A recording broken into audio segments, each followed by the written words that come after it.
vừa im bộ non cho mí nhọ vé nơi hay là nhá là mà vé cơ nói tụi mí chai đó tụi mí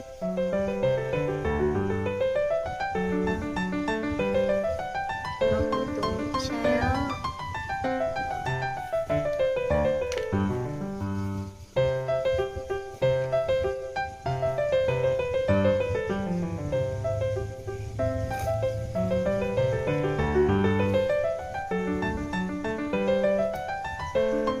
chào son nhép vậy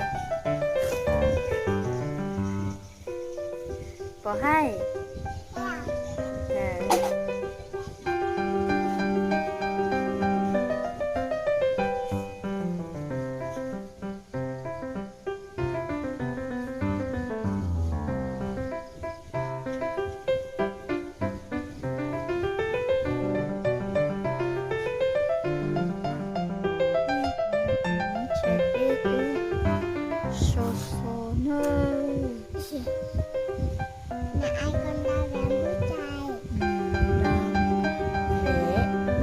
trai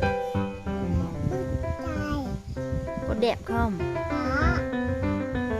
Mẹ mua cho cái màu này có thích không? Có. Để nhìn mẹ một tí xem nào.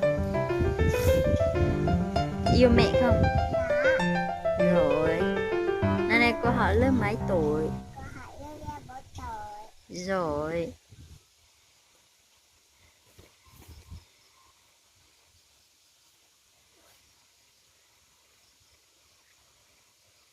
Bộ dùng câu. Đúng rồi.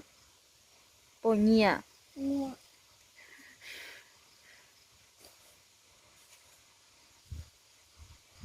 Xem để sốc mẹ mí nhỏ bé nữa. Thì dùa ít bộ nô cho ấy để chỉ dùa mà phê quốc quốc nữa.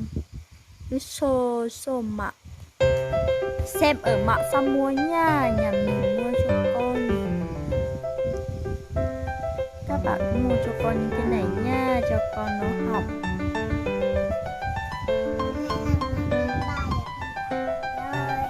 Nghỉ hè rồi.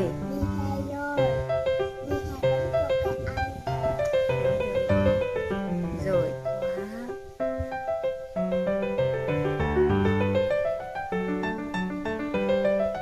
Nay tối nha. Tối rồi. Tầm khoảng 8 giờ rồi nha. Với cổ học vé.